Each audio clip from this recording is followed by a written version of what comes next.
Guys सबैजना ध्यान दिएर सुन्नु होला है। म मेरै कुरा गर्दैछु। मेरो इन्गेजमेन्ट भएको 2 महिना पनि भएको छैन हैन। 2 महिना हुन लाग्यो हैन मेरो इन्गेजमेन्ट भएको। अनि हाम्रो रिलेसन हो 8 वर्ष। 8 वर्षपछि हाम्रो इन्गेजमेन्ट भएको है। 8 वर्षमा सोच्नु कि कस्तो हाम्रो झगडा पर्यो होला। गेस गर्न सक्नुहुन्छ कस्तो झगडा पर्यो होला। त्यो गनेर पनि सकिँदैन है। अनकाउन्टेबल झगडा। ब्लक अनब्लक चाहिँ त्यसो धेरै भएन, तर झगडा त यति पर्थ्यो 2 दिन बोल्ने 5 दिन नबोल्ने है। 2 दिन बोल्ने फेरि 5 दिन नबोल्ने। अनि त्यो 5 दिनमा पनि नबोल्ने भनेर बोल्दै नबोल्ने होइन क्या। झगडा गरेको बाजे। मलाई चाहिँ चुप लाग्यो भने रिस उठ्छ, उसलाई चाहिँ बोल्यो भने रिस उठ्छ। रिस उठेको बेलामा के भन्यो होला, अब यसलाई प्रब्लम सल्भ कसरी गर्ने ल भन्नु। मलाई झगडा परेको बेलामा चुपचाप लाग्यो भने मलाई रिस उठ्छ। अनि म बोल्न थाल्यो भने ऊ रिसाउँछ।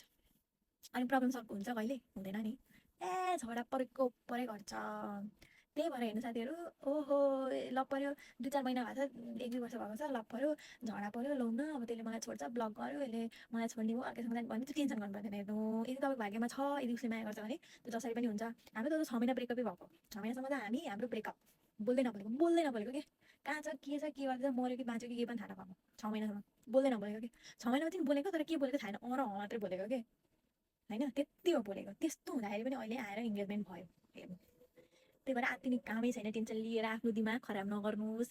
झगडा परेको छ भने पनि चिलसँग बस्नुहोस्, रमाइलो गर्नुहोस्। बरु तपाईँको यो बेला फेरि फर्केर आउँदैन। कहाँ घुम्न जाने हो कि सपिङ जाने हो कि के खान मन लाग्यो कि के लाउन मन लाग्यो त्यही गर्नुहोस्, इन्जोय गर्नुहोस्।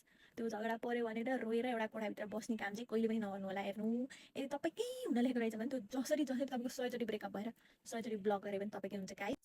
So enjoy your life guys.